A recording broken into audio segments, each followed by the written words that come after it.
Committee Representative Igo.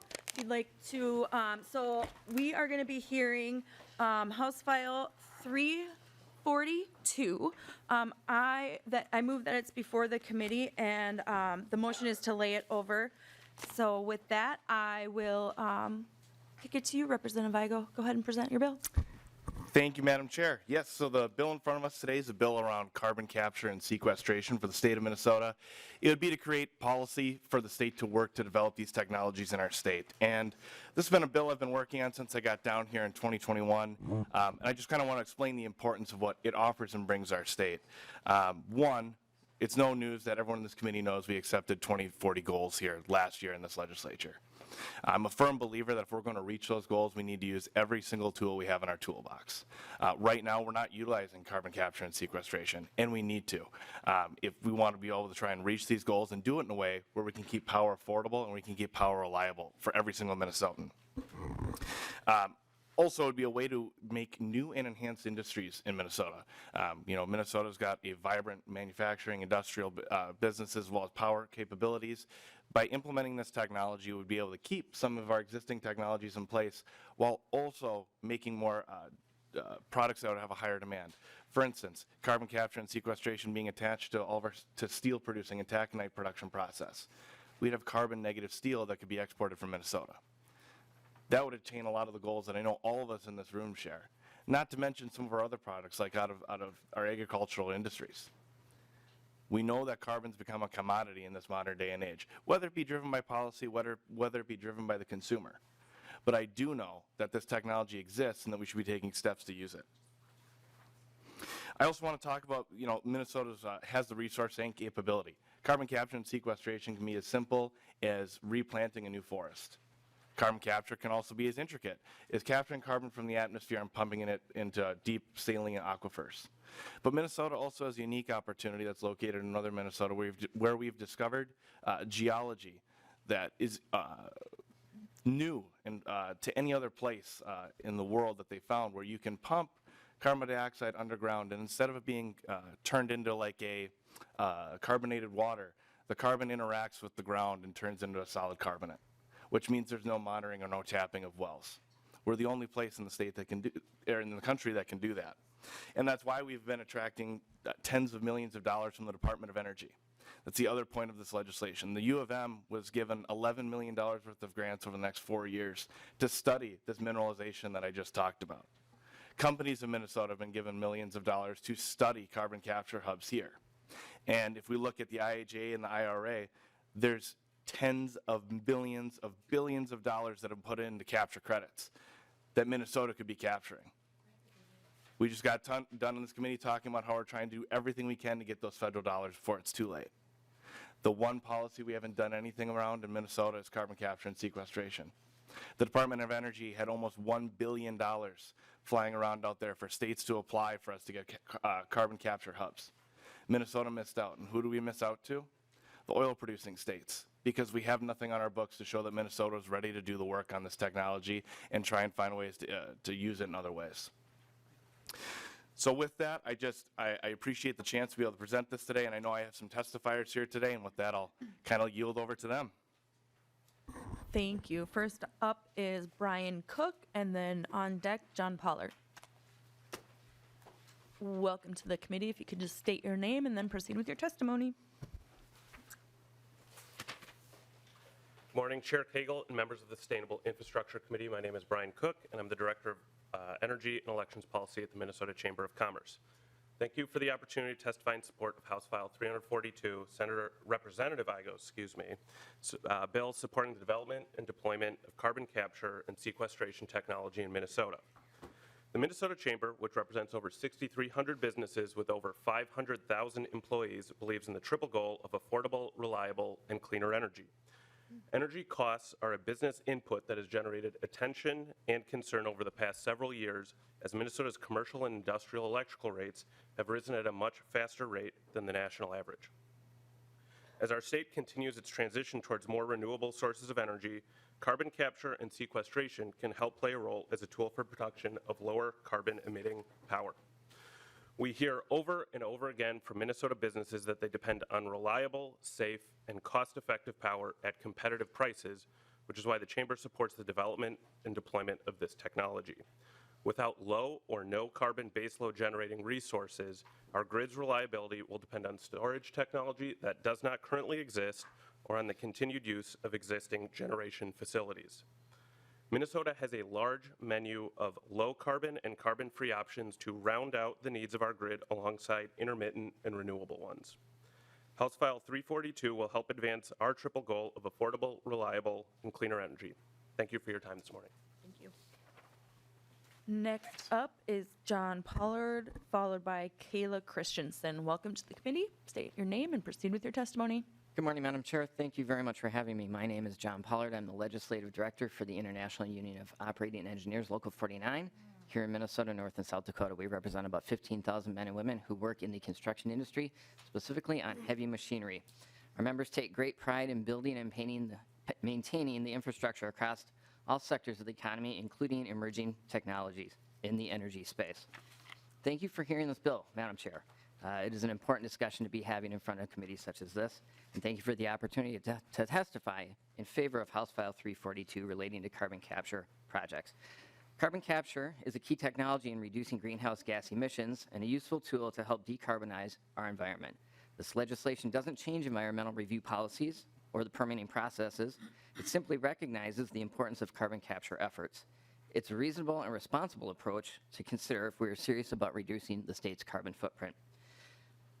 For my members, it's also an additional help to creating not only just environmental standards, but these projects create thousands of work hours for men and women in the construction trades, which provides family-sustaining jobs, health care, and pensions for their families. Again, we appreciate the opportunity to testify on behalf of the bill and encourage members to support it. Thank you, Madam Chair. Thank you. Kayla Christensen, and then on deck is Sarah Moradin.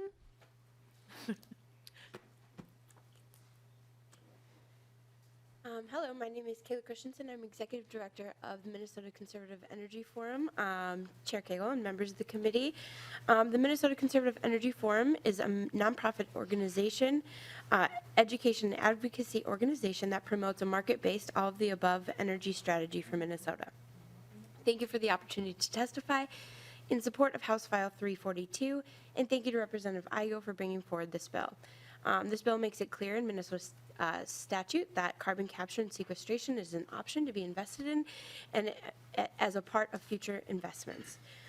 We are fortunate to live in a time where technology advances quickly, and so much so across industries that we now walk around with devices in our pockets that are more powerful than my college laptop.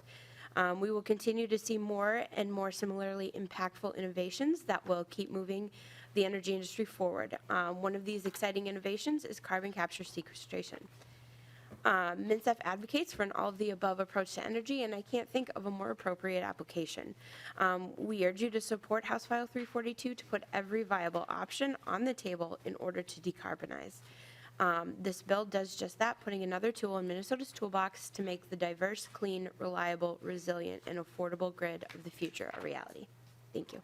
Thank you. Next up,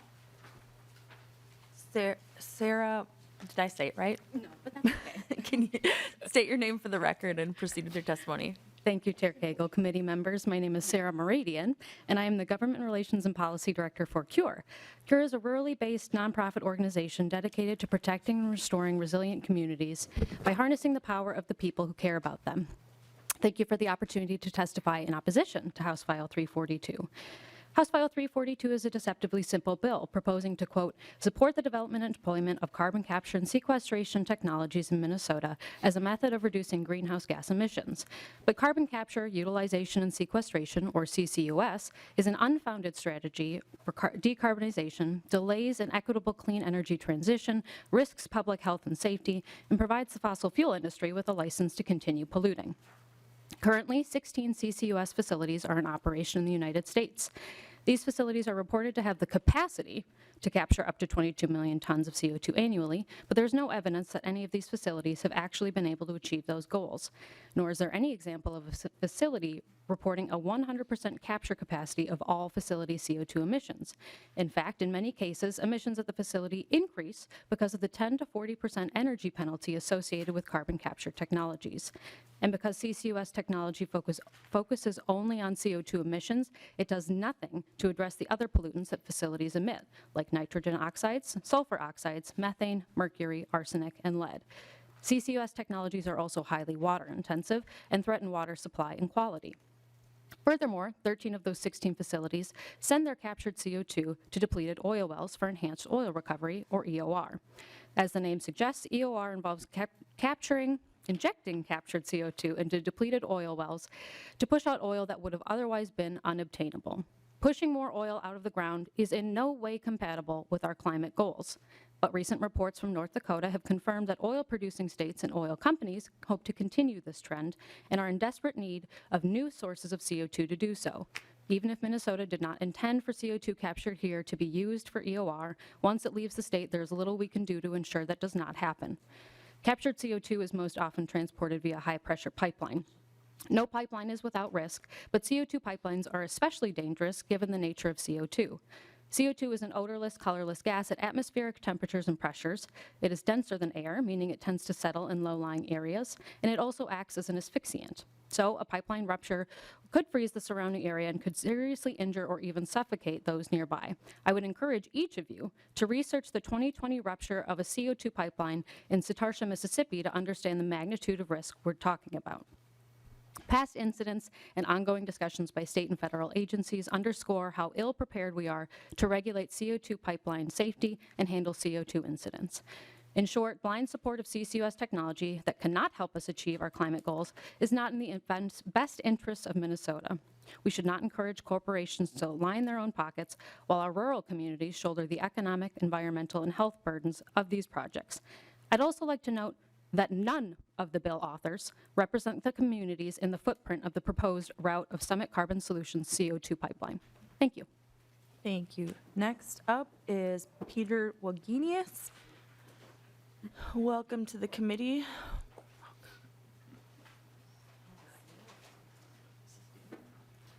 Do we have a page? If one of the...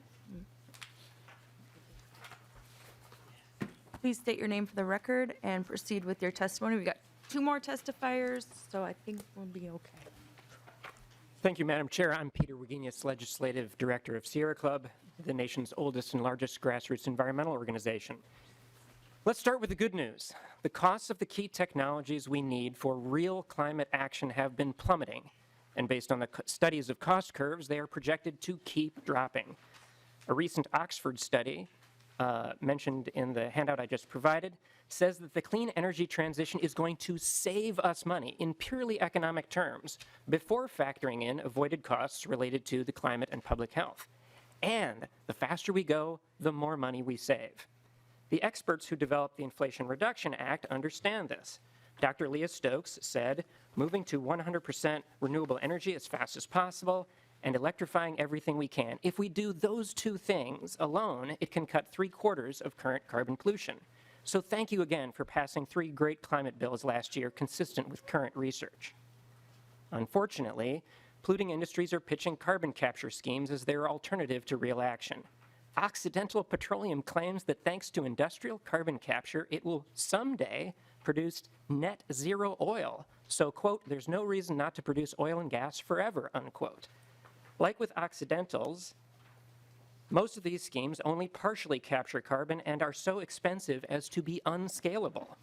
In reality, to stabilize the climate, we need to dramatically reduce polluting in multiple sectors, not just pollute marginally less through carbon capture.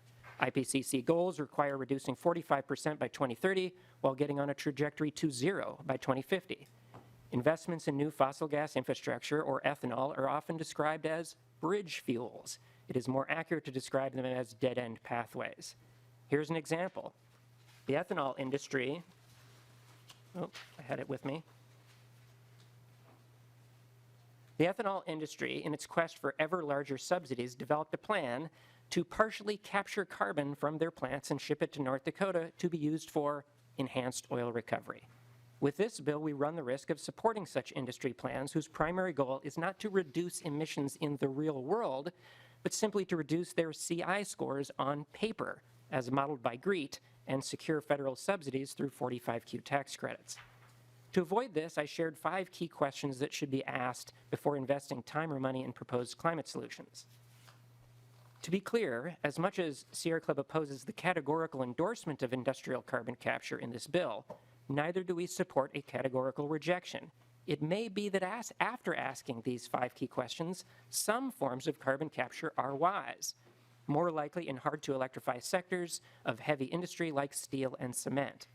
But these will be the exception, not the rule, and should be treated as such. It's no comfort to say broad language in the bill is okay because it will be interpreted correctly by state agencies. As just one example, this administration clings to the outdated notion that ethanol is a climate solution. In reality, ethanol is not even a bridge fuel. It is likely 24% worse than gas, according to a recent study from the Minnesota University of Wisconsin. Adding more ethanol to gasoline makes the gas more polluting, not less, and partial carbon capture only extends the economic lifespan of that problem. We would encourage you all to oppose this legislation, and thank you for the opportunity to testify. Thank you. Next on the agenda is Ms. Sarah Wolf. If you could come to the table and state your name for the record and proceed with your testimony. And then next up will be Peg Fershong. Welcome. Thank you so much, Chair Cagle and members of the committee. My name is Sarah Wolf. I am the Strategic Policy Director for Minnesota Interfaith Power and Light. This is a nonprofit organization of faith and spiritual communities and others around the state of Minnesota working to enact equitable climate action. So we are so thankful for the endeavors that you are pursuing. And we really appreciate the opportunity to speak about this proposal that Representative Igo has brought forward. Appreciate the opportunity to consider the totality of carbon capture, how it is being primarily used today, and how proposals for its use are showing up in Minnesota. Our concerns are that carbon capture technologies very often enable continuing use of fossil fuels or systems that create CO2 pollution or other greenhouse gas emissions, and they do this under the guise of climate action. A Scientific American article just published last Friday is titled "The False Promise of Carbon Capture as a Climate Solution." Fossil fuel companies use captured carbon dioxide to extract more fossil fuels, which ends up having a net increase in CO2 emissions. These kinds of practices, as prior testifiers have spoken about, require nuance and great depth of understanding in each particular project to ensure that the goals that we are seeking might be met. We are concerned that the promises of carbon capture so far have not been lived up to.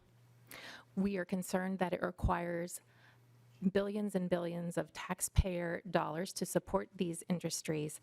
Those dollars could be better spent to other climate solutions that are proven.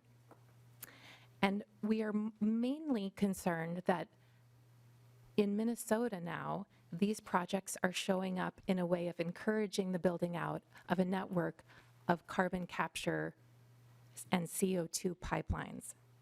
And these pipelines are very damaging, both in their construction and hazardous in their operation. I know that a subsequent speaker will speak to some of these dangers, but it's of great concern. And if we look at the history of building pipelines in Minnesota recently, we find that multiple aquifers have been breached, and that the drilling practices for putting in pipelines left 63% of the waters polluted.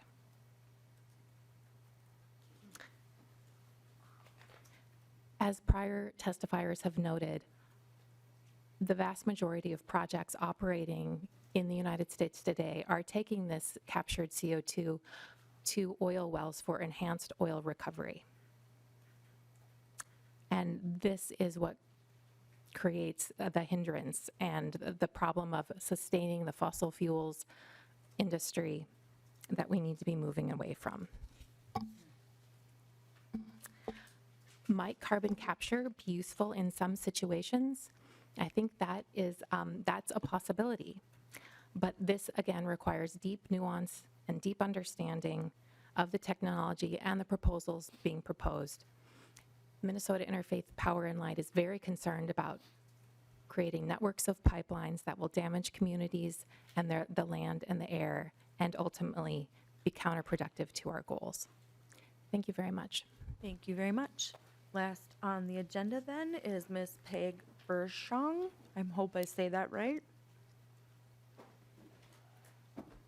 Welcome to the committee. If you could please state your name for the record and proceed with your testimony.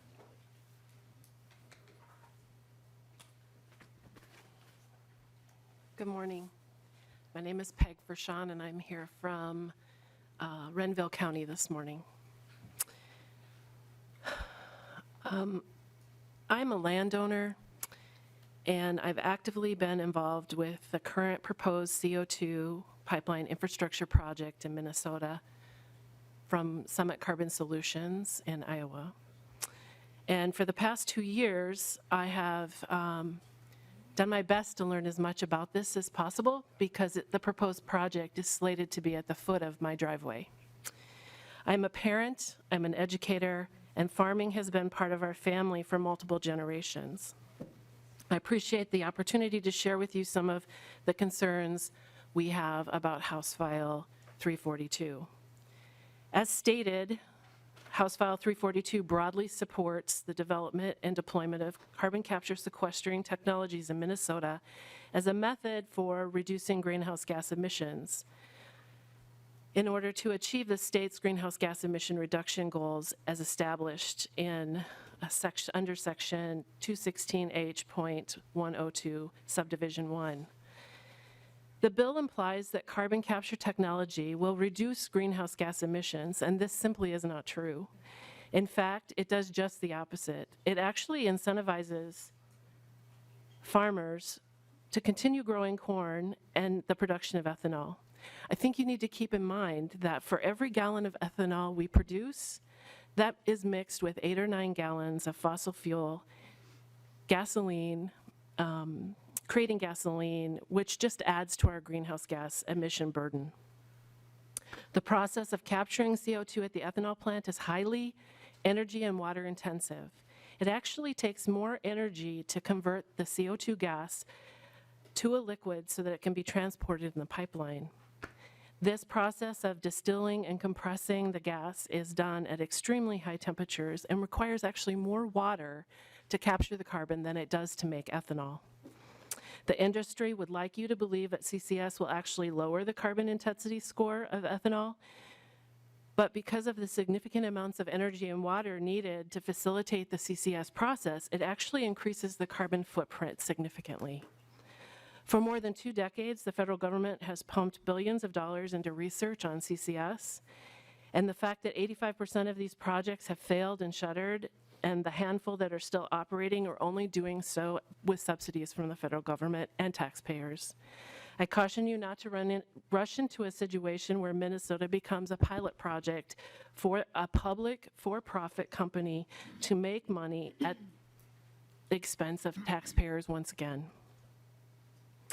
Beyond this not being a well-thought-out strategy for reducing greenhouse gas emissions, there are risks to rural communities. The Pipeline Hazardous Materials Safety Administration has recognized that their guidelines do not address the risks associated with CO2 pipelines and have actively been working to update their safety standards and guidelines. I would strongly encourage you to look at what this infrastructure needs to operate before we begin building an infrastructure such as this. I would require these companies to be much more transparent with their energy and water demands. The proposed 28.5-mile stretch in Ottertail and Wilkin County estimates an additional 12 million gallons of water a year to run the Fergus Falls plant's carbon capture process. Summit Carbon Solutions currently has contracts with 5 other ethanol plants in the 10-county proposed footprint of Minnesota with the potential for 3 additional plants. If I've done my math correctly, we can expect a demand for an additional 72 to 100 million gallons of water a year. And in 2023, we had communities in the proposed footprint that didn't even have enough water for their municipal freshwater drinking needs. This bill will prioritize an extractionist industry over rural Minnesotans and puts our freshwater and groundwater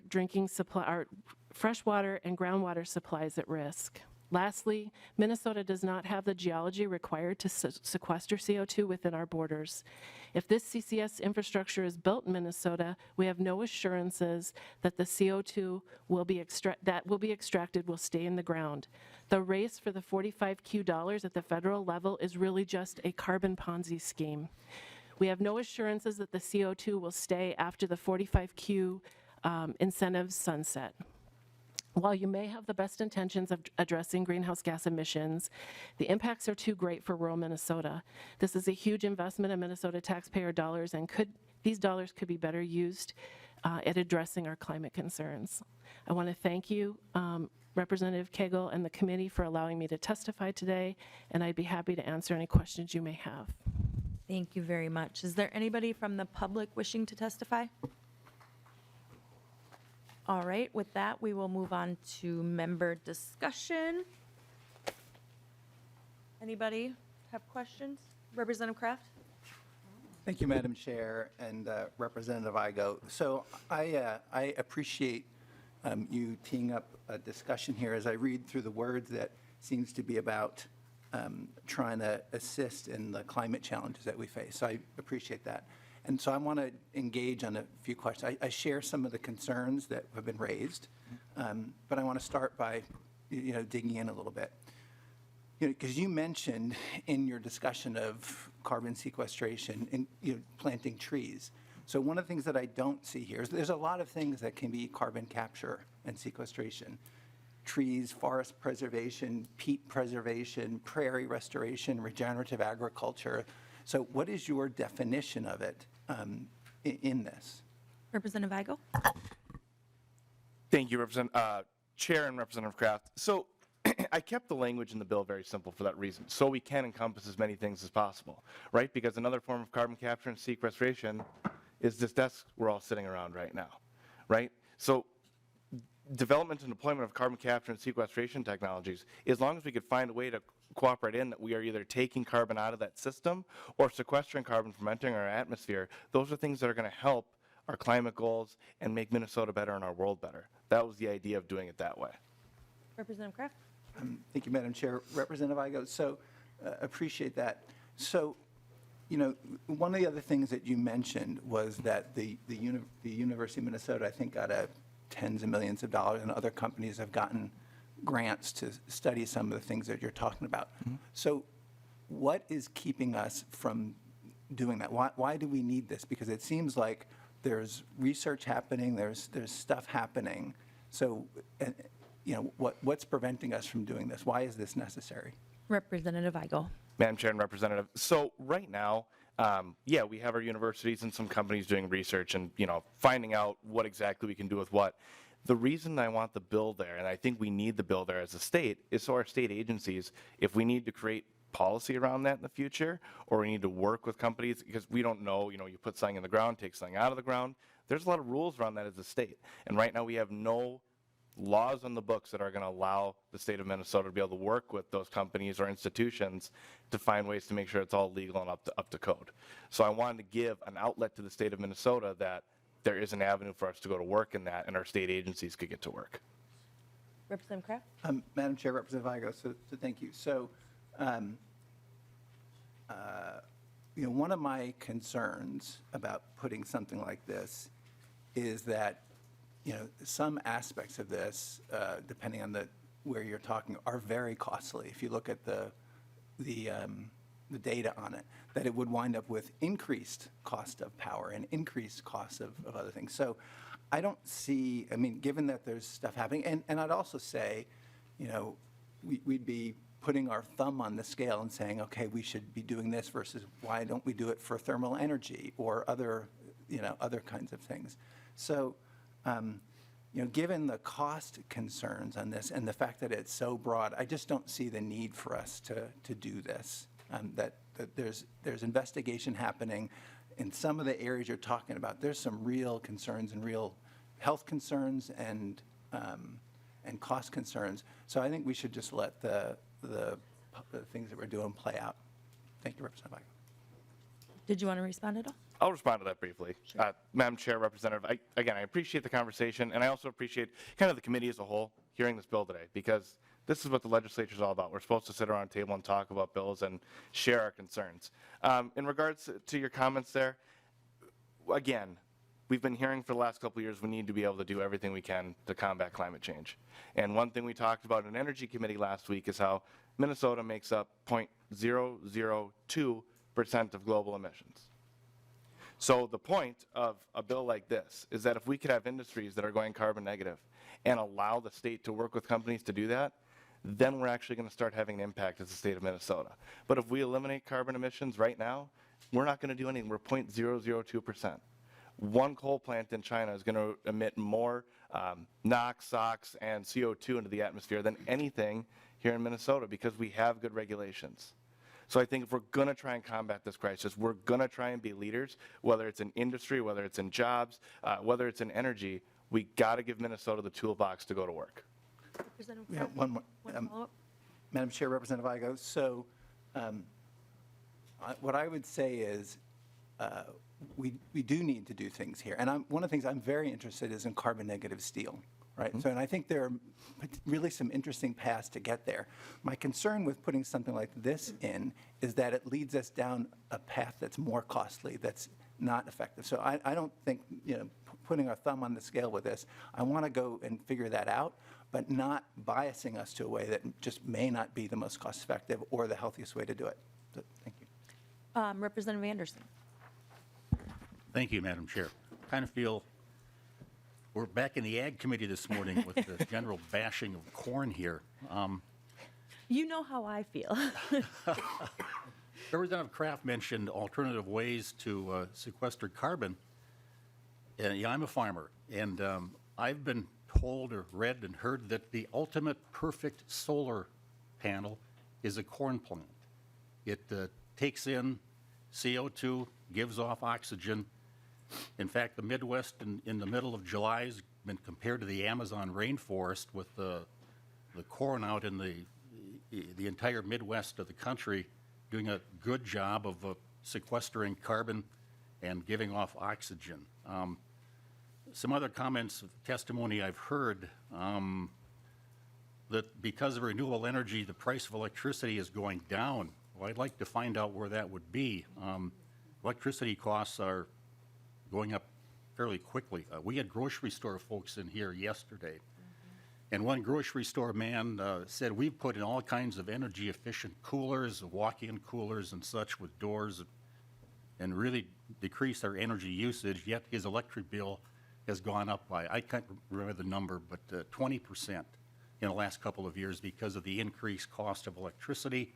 A lot of that pertains to having to back up renewable energy with baseload power.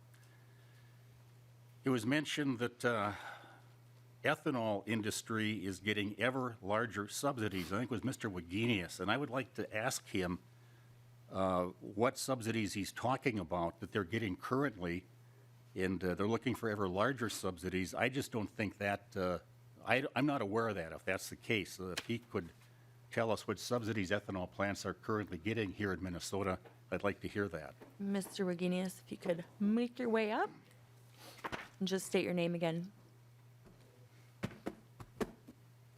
I don't have the years in front of me, but the 45Q preceded the Inflation Reduction Act and was increased as part of the Inflation Reduction Act. I want to be clear as I say that Sierra Club, and I love the Inflation Reduction Act. I think it's an awesome piece of legislation in total, but there were problematic provisions, and that was probably the biggest one. 45Q was already incentivizing ethanol production and is now doing, as it was increased, I think $85 is now the it's even more than it was in the past. So that would be one example. Representative Anderson? And that's what's driving all this. And this came from the administration in Washington, $85 a ton. That's what's going to pay for all of this if it's ever done. Came from the Biden administration, and you're correct about those 45Z RINs, which is an extremely complicated system. And where they're being utilized is in California, Oregon, and Washington, the states that have the low carbon fuel standards. And the plants that are able to sustain a carbon intensity score, I believe 50 or under, are able to sell into those markets because of the policies from Washington with the great money out there for carbon reduction plans. So, we're talking about a lot of things here, and I just, some people bash ethanol, but we believe that it is a way to the future, a gateway, not a dead end. And those are my feelings. And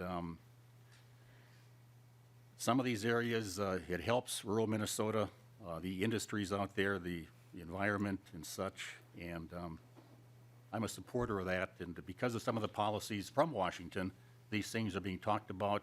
Methane digesters, things like that, all possible because of the money flowing out of Washington. There's probably borrowed money that is going to pay for some of these things in the quest of reducing carbon. Thank you, Representative Anderson. And I'm going to follow up with that. You and I forming the coalition of renewable fuels. Next on the list is Representative Ream. Thank you, Chair Cagle, and thank you, Representative Igo, for bringing this bill forward so that we can talk about it. I did do some research on carbon capture sequestration. Very interesting to find out about the public health and safety risks. And I don't know if you've read much about them, but I did read that the pipelines are vulnerable to rupture, and there was that case in Mississippi that caused quite the emergency. And I think it happened a couple of years ago, and I think it's a case study in what we need to be aware of if we're thinking about doing this kind of, this kind of pipeline, which honestly, the testifier from Hawk Creek Prairie Farm who talked about her land being taken over, I think that's a real concern. I think we all need to be very aware that that's not something we would want to do. We wouldn't want to use eminent domain to take over people's land, especially, for something that's very risky. But yeah, the public health and safety risks, I think, are very real. I think we need to really look at that. What I'm reading, too, is that when it does leak, it's odorless, it's invisible, it pools in valleys, it pools in people's basements.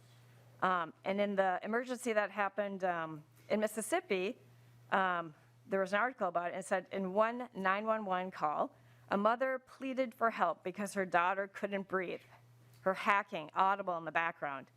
Another 911 caller stranded on the highway described what was happening to her friend. She's laying on the ground and she's shaking. She's kind of drooling out of the mouth.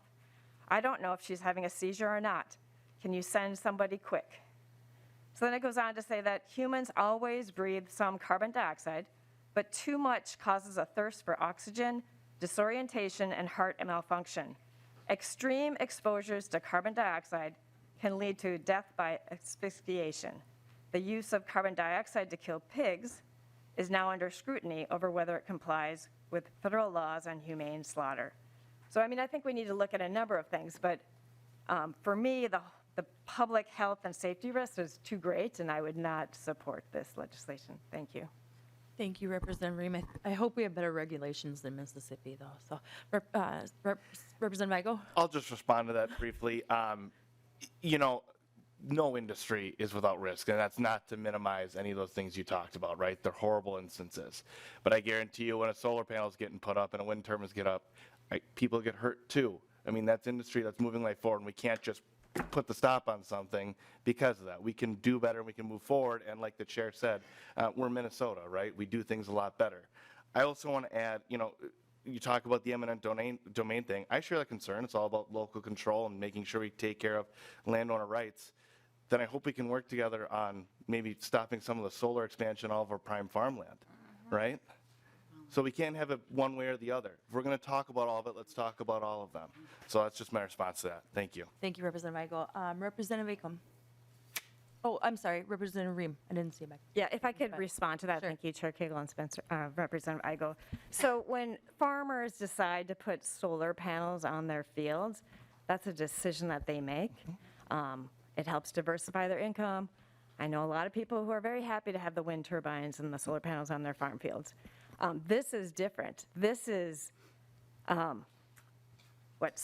carbon solutions taking over people's land without them having a say in what goes under, on their land. So that's a completely different situation, and I'd like to point that out. Thank you. Representative Acom. Thank you, Madam Chair. And I just want to start out by complimenting Representative Igo for hearing in committee that we were talking about how important it is that we do everything we can to address climate change. And I think the important piece there is that we need to do things that are proven and will actually decrease emissions overall. We've heard today from testifiers, and the science shows that that isn't necessarily happening. And so to have a state policy that supports the development and deployment of carbon capture it doesn't feel like the appropriate path when what we are trying to do is be effective in the costs that we're making responsible investments in proven technologies that can actually move the dial. And so I've heard some other comments that have been made, and I don't want to respond to them all, but I think that we know that we need to reduce emissions, and we know that we need to do it in a timely way. I don't think that having a state policy that supports this at this point, it just doesn't make sense to me given all of the risks to our communities around the state. So thank you, Madam Chair. Representative Igo. Just a quick response, because I know we're probably getting to the end here. Again, this is about making sure we have all the tools in our toolbox to do the work on this. I mean, sure, we talked a lot about the pipelines around CO2 today, but it's much larger and grander than that. And I don't want that to get lost in this discussion, because it is about the forest products industry. Yeah, it is about the steel industry. It's about the taconite industry. There's way more industries in this. And if we really want to talk about having a limited carbon economy, we're going to need to do these things, because there's products that we have to design that are carbon intensive. And we're going to have to find ways to minimize it. That's why the federal government is putting hundreds of thousands of millions of dollars into programs to try and offset those costs, and for states to step up and take the stand and say, we're going to find a way to do this right. So I think shying away from a challenge is not the way that we should be acting for our constituents and their future. Representative Anderson. Madam Chair, thanks for your indulgence, and I guess I'm kind of on a roll today here. But anyway, just a couple of comments on things that has been said or that have been said. I think what I've read so far, about 80% of the easements have been secured for the Summit pipeline. And yeah, those that have not signed easements, I share your concern if you don't want it. That's your right. But a lot of the easements have been secured. It was mentioned that a community solar garden is different from what we're talking about today. And it was mentioned about having a thumb on the scale. The reason these solar gardens are being put up on farmland is because the payments being made to the landowners are many times higher than what they could get from renting it out for planting a crop. I've heard upwards of $1,000 to $1,500 an acre per year on a 20-year lease, and that's because we have, or somebody's put their thumb on the scale and made that lucrative. And we talked about siting of power lines and such. It makes me think about the power lines compared to pipelines. I think Representative Kraft has legislation that would streamline the siting of power lines, because we need more of them to bring in more renewable energy in the state. And again, some people feel about power lines like other people may feel about pipelines. There's one coming in my area there have been meetings throughout the winter, a lot of people expressing concern about it, but we're told that's the first of many power lines to be built to bring in renewable power from wherever the wind may be blowing. So just my thoughts, my comments. We are talking about energy, about reducing carbon, which is a good thing. We all agree to that. But just some comments I have on thumbs on the scale and things like that as we work through these things here in Minnesota. Representative Hornstein. Thank you, Madam Chair. I just wanted to ask Ms. Maradian if, in fact, our regulations are better than other states. Thank you, Sarah Meridian, again for CURE. Thank you for the question. Sorry, Chair Cagle, Representative Hornstein. So actually, the federal government, the Pipeline and Hazardous Materials Safety Administration, or PHMSA for short, is the agency that's charged with regulating the safety measurements around pipelines. And so we have the exact same regulations as Mississippi when it comes to pipeline safety.